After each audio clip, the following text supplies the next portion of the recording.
said the mouse is intelligent, but the mouse is not as intelligent as us. I mean, we can think about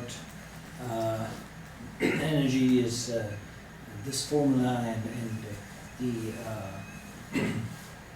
half of the mass multiplied by the velocity square and all that stuff. I mean, the mouse doesn't think like that. We can build an engine to drive a car.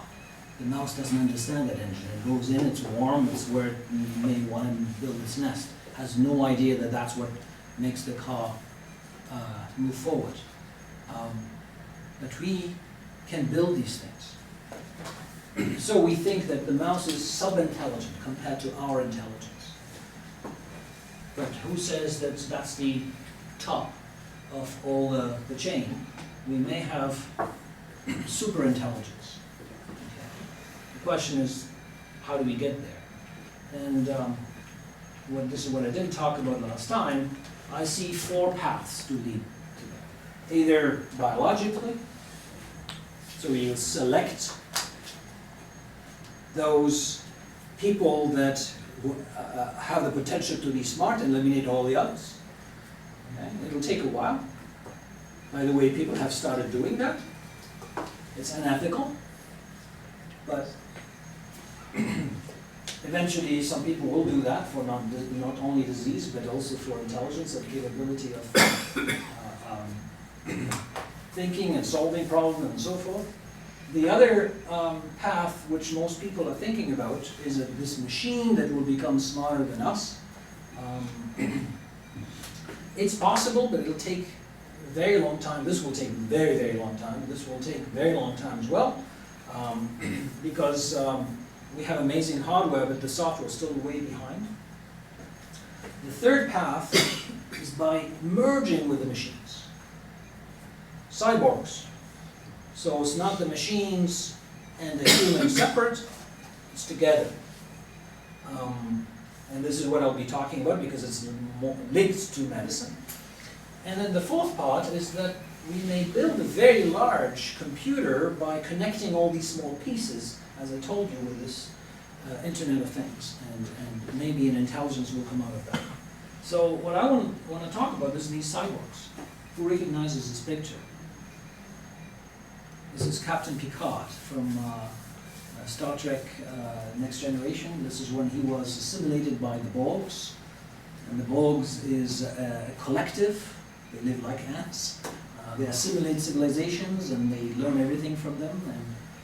And, well, that's science fiction, but cyborgs are already among us. We have cyborgs today.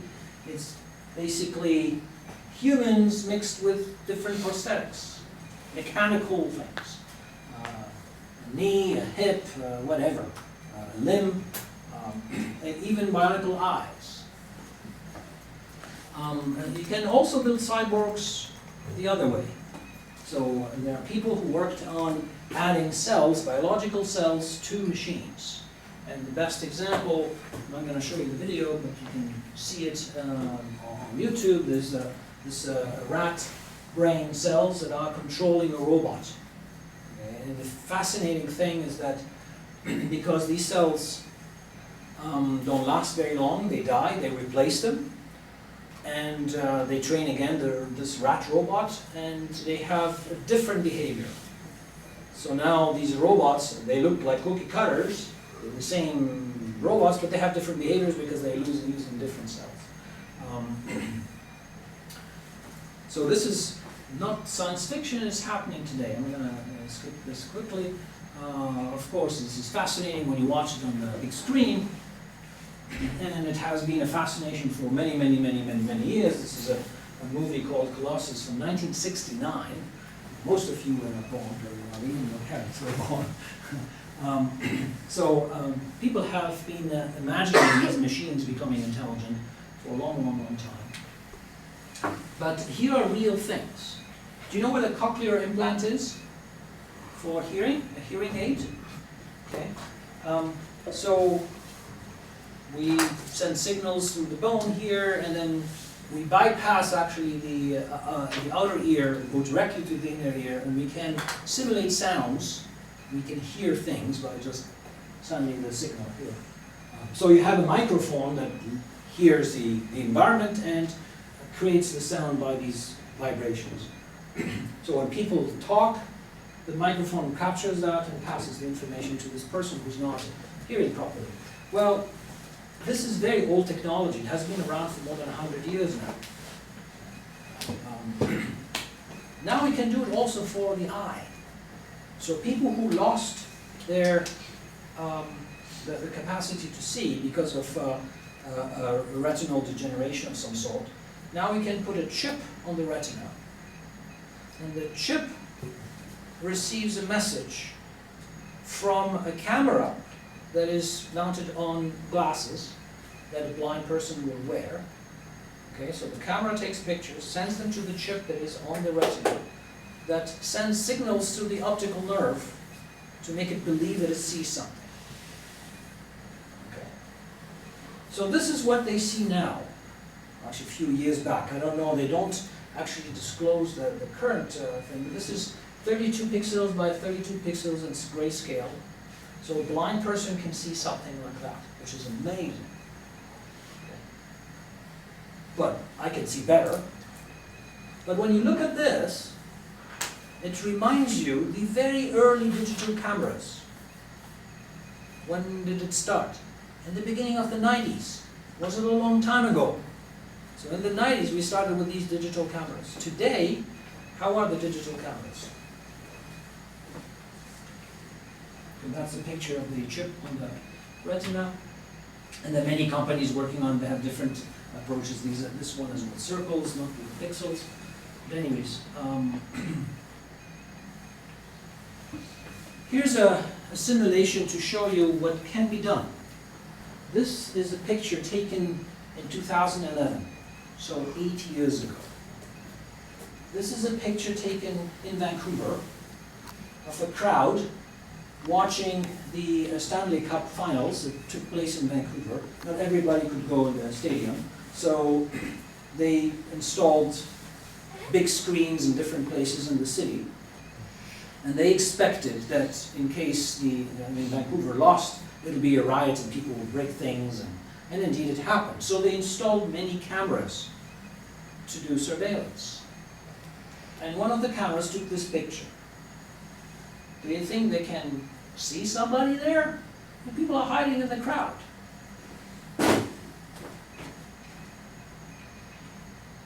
But this camera had 2,100 megapixels. So, you see this person here next to this tree? Do you see that person? No, of course not. Well, I can zoom in. So you see that person now? Not really. I'll zoom in.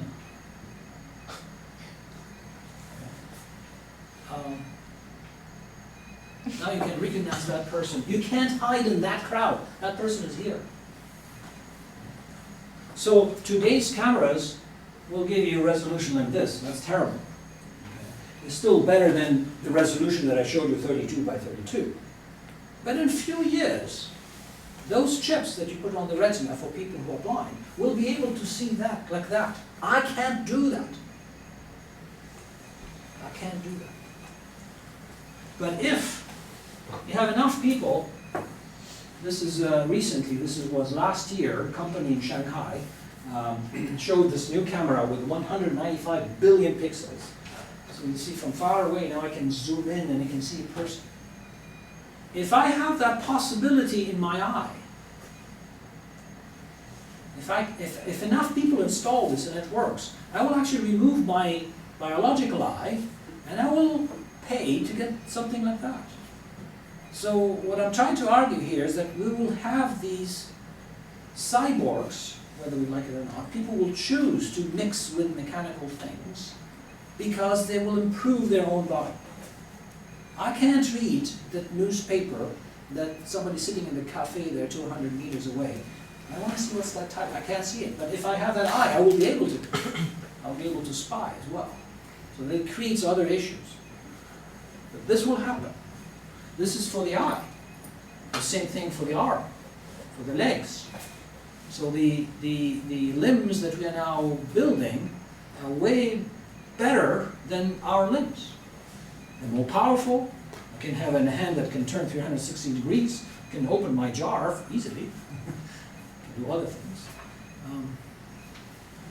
So the limbs that we install for people who lost an arm or leg at war or in the farm or whatever accident, that's because it was an accident.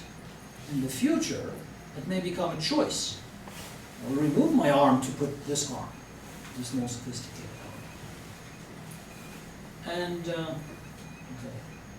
It's happening already. Do you know what this picture is of? So these are RFIDs that people are putting in the skin here. Some people put it on the ear. And the RFID allows them to, with a reader, you can identify yourself uniquely. And people have installed them to open their garage door, or open their car, or starting their car, or opening their house. It's like a key that you don't have to carry because it's in you all the time. And people are thinking about having a passport like that. You're not going to lose it. It's always there. You can pass the gate. Some companies already in Europe have encouraged their employees to have that. The reason is that, well, the official reason is that they can use the machines to get food without paying. But also another reason is that they can know where they are in the building because they have this RFID. May not seem very useful, but actually many people have chosen themselves to do it, and they are opening their cars and their lights in their houses and whatever. Here are other silly things. These are people who decided to install in their hand here a hotspot detector for Wi-Fi. And this LED lights up when there is a Wi-Fi close to them. It's underneath the skin. I can't detect the Wi-Fi. No, they can. Well, these are kind of silly things that they do at home. This is called body hacking. You can Google body hacking and you find a lot of stuff. This guy here installed a hard drive underneath his skin. This is just the beginning. Okay. There are also this is a chip that is printed, so it's like a tattoo. You can print it again, print it again. So some are very intrusive like this, some others are just at the surface. There are many new technologies that are coming out, and more we'll see people mixing with technology. So I want to hear from you. So this is, then I wanted to shock you a little bit so that you think about it. Now I want to hear your opinion, your position. Yeah. So about like just having the chip on here, whenever we move with our phone already knows wherever we go. You know what I mean? Yeah. So why are people so worried about getting a chip in their hand? The phone, you can lose it. The phone, you forget it. How But many no one times does. You know what I mean? Yeah. No, like as in It's bulky. they're afraid of people tracking them. Yeah. When in reality, They are doing it. the system already knows where you are. Well, on one hand, they're worried that the system tracks them. On the other hand, they check in all the time. I'm here. To tell everybody. Yeah, the fear of people knowing where you No, are. unless people are fearful of that, and they are installing them anyways, because they see an advantage, and if the advantage outweighs the risks, they forget about the rest.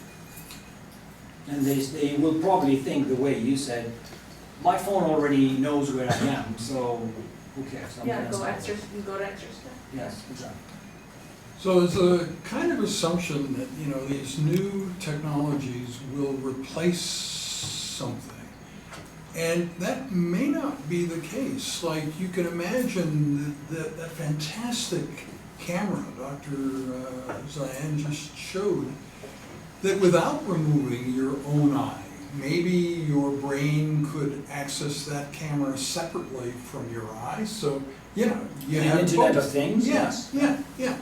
And so this idea of sort of multiple instances of yourself is, you know, we don't quite know how that would work, but you can't it would be a lot easier if these things were modular and you could add them without having to get rid of anything, right? So I think that that might be possible.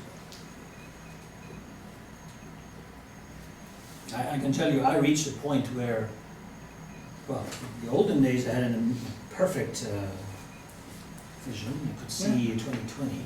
Now I need glasses. So I reached a point where I said, my eyes are not worth much, I can replace them. So I went to a meeting and I'm wearing contacts and we were all speaking and there's a small monitor down there, smaller than usual. I was the only one who could see the monitor. Wow. I don't know how that happened, but everybody was struggling because the monitor wasn't big enough and I could see it. So, and that's true today. I mean, even if in a group of this many people, say 8 or 9 people, what you actually see in a projected slide is remarkably different. Some of you are constantly wishing that the fonts were larger. And if we start making the fonts larger, you'll never be satisfied. The bigger they are, the happier you are. And others can read absolutely everything. There's never a slide where they cannot read the words. And, you know, that's just sort of normal variation. But you sort of go through life assuming that everybody else is seeing what you're seeing, but that's not really true. So there's also, I should have put a picture here, there's a, I think it was last year, it's one of the projects where Google was involved. There's a lens that you can put, contact lenses you can put, they can take pictures and you can control it by just blinking or something like that, they can take pictures. My eye cannot do that, but with that contact lens I can do that. Who's gonna use that? Spies? If it's available to anybody can do that. So, like, we know that human motivation is going to change dramatically, right? We just don't know quite how, you know. But what will we want? What will we want when everything is provided to us and nobody has jobs and stuff? You know, what will our goals and objectives be, right? So it's because that will determine what we will want, what capabilities, you know, will be valued in a completely. There are other interesting topics to consider as well. When I mentioned changing my eye or changing my limb, my arm, my leg, whatever. Today, it's acceptable to provide an injured person with a new limb. It's unacceptable to cut the arm of somebody, harm them in order to give them an artificial limb. And who would be able to afford that? Not everybody, only those who can pay it. So you will create 2 classes. So those who can, those who can, those who have, those who don't have. So Patrick Pilarski, who's speaking here on the 10th, was 1 year when he brought an extra arm. So this wasn't like a replacement arm. A third arm. During that lecture, Third had a third arm. Yes. We built a prototype actually. Unfortunately, the student left, but we wanted to have a video of it. Yeah. So imagine you're a plumber, and you're using both hands to attach something, and you need a helper. Ooh. And then you have this third arm that comes out and helps you. And we can do that today. The other thing that I want to hear from you guys, especially most of you are in medicine, what do you think about regulating things like that? So this is an amateur at home that cut himself and put this, this has a hard drive and has different sensors, like in the phone, for speed and direction and all that stuff, so to collect biometric data. And he stores them in the hard drive and then he reads them later. Should we allow things like that? how do we control it?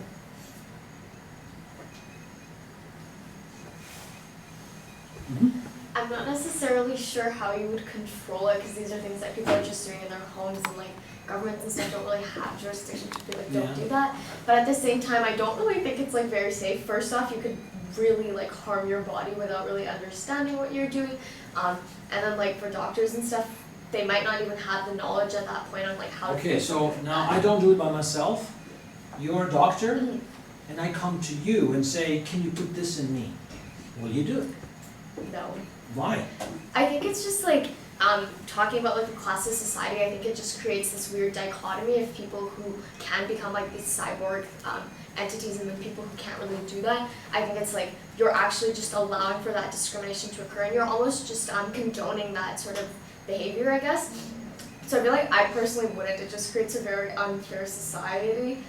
There's always going to be people who have and people who don't, but this is you going out of your way willingly to make it the case that some people will not have this sort of like enhanced ability. So I personally would not do it. So I ask it differently. We all have these smartphones. And these smartphones are becoming our memory extension. Do you remember the phone numbers of all your friends? No, you can't. You ask the phone, call such and such. Actually, because of the phone, now we don't remember. It's becoming the reverse. But it's an extension. It remembers the birthdays. It reminds me that I had to teach this class this afternoon, and all sorts of things. But I have to activate it and check. Maybe I have to program it so that it reminds me, and I have to look at it. What if I'm a company now, and I come to you as a doctor and say, I created an interface with the brain and the phone, and then I don't have to read it anymore. I have it in my pocket, but it tells me nobody can hear it. And now I ask you, can you install these to people? It's a chip that I put here. I feel like if it was accessible. That will happen. That's true. I feel like if it was accessible to more people, I feel like for me, like I understand the practical This is benefits. accessible to everybody. That's true. But I feel like something like the chip is like, obviously you need money to get one of those. Like how is that going to be regulated? Like that kind I of just stuff. said, this is available to everybody, and you agree. Yeah. Actually, it's not. There are many people who can't afford this. Yeah. Okay? And some are like $300, some are like $2,000. But we accept as a society that, yeah, this is now available to everybody. Okay? The same thing will happen with that chip. Maybe it's $100. That's true. Then that question of Yeah. inequality doesn't, it's moot. Yeah? The biggest thing that I think scares me about that is the privacy issues behind it, because even with our telephones now, there's so many privacy issues and you have to regulate that in some ways, but with extra vision, like you have no idea who's watching you with that. Like someone could just be like so far away and knows exactly what you're doing at that point, and even hearing. Especially if I can see through the wall. Exactly, yeah. So I just don't understand how that could be regulated, or even if, like, could it be regulated, some kind of metal detectors, see if there's something in your eyes. Well, Yeah. you can imagine dust particles that maybe you can't even see that can arrange themselves so that they can see you, hear you, and yeah, I mean, I think this will come that a society that is completely transparent isn't necessarily better or worse than the one that we have. I mean, imagine a crime against someone where you know that you're being watched. So you know that in a way you are safer, but you know, in a way it's just totally creepy because you're never by yourself. You know, there is no solitude anywhere, right, in that world. And Is it recording? Yeah, I was going to say something off the record. And especially with the Internet of Things, like what's to say someone can't just hack everyone's eyes now, or everyone's hearing, and then someone just knows everything that's happening. So that's the scary part, because no one can hack our brains right now. Like, but if you have, you know, Alexa, Siri, so on, you know, to a certain extent, the tech companies have access. They have ways to listen to you now. So, but it's not a simple decision to think about. Like, as a video of my near demise on Signal Hill in 2004, well, that would never happen now because, that was just sort of the beginning of everybody having phones, and there was a lot of network access issues at that time, 2004, but now. So many people give up a big part of their privacy in exchange of something. For example, you can get this card from the store to get discounts, even though you know that by having this membership with the store, they'll know everything that you buy on Monday, everything they buy on Tuesday, and they know more about you than actually you realize yourself about yourself. But because of the discount, you give up that privacy. Same thing with now these devices that people put at home, that these agents that you can talk to. I'm going to name companies. You buy them for almost nothing, and they listen. And I know people who get ads on their email, even though they didn't Google anything about it, but they were talking about it in the presence of a unit like that. So they're listening. But because it's useful for something, they give up part of that privacy. So now if I tell you, in exchange of part of your privacy, I will give you capacity to think faster, to memorize more, to be smarter, would you do it? That's the question. And I think many people will agree to say, I want to be smarter, I want to be this or that. I don't care about the privacy, because the definition of privacy is actually changing. Yeah, and if you think of the rebel spirit and, pirates in the high seas and all that kind of thing, it's said that in the past every man wished to have that kind of experience. And when we began to go directly from our mothers to our wives and couldn't fight pirates on the high seas, men felt something missing. But it really isn't the same now. The same reason for the glorification of that kind of thing just isn't there, right? So we have to decide, are we going to replace that with something else? Like that in theory is a motivator, like in the disaster relief field. You get disasters occurring in a country that says, we don't need outside help. People still go there. Hey, I'm here, I can help you. Why did you come? Well, they want that, adventure feeling, right? But I think that's kind of a thing of the past. And what will replace that? Will something replace it? What will people of the future want? Their motivation will be different somehow. And maybe to a great spectrum of how much loss of privacy we accept, and maybe most people accept a lot, but a few statistical outliers want to be completely hidden, even though that's going to become very, very hard to be completely hidden. But here's an amazing incentive for people to actually connect with machines. If we come up with an interface brain-machine, and that interface allows me to download everything that I have in my brain, and maybe represent my consciousness and store it somewhere, and then upload it in another machine, so when I die, I actually still continue to exist. Just imagine that. Many people would like to have that. So after I die, I'll be still here present. Then, I have to put that interface. And if I put that interface, now I'm connecting to the network, and everybody can read what I have inside. So there's a plus, there's a minus. How do I choose? So, things now that are just after death, don't you think there will be rehearsals? Like people who aren't going to die for decades will have a kind of rehearsal for what their funeral will be like. Because they want to control this. Why is it that you can't control that, right? Right? So, yeah, I think things will be very different in terms of the idea of finality. And then if you have some app that's Osmar or Kim, you know, but they don't, their, you know, biological beings don't exist anymore.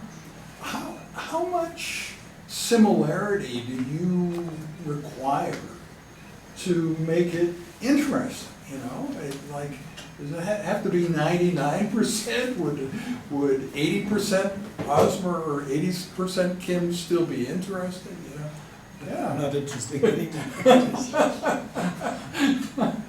So the final word here is that we shouldn't dismiss these cases. This may happen, and we should start thinking about it now, about the ethics around it.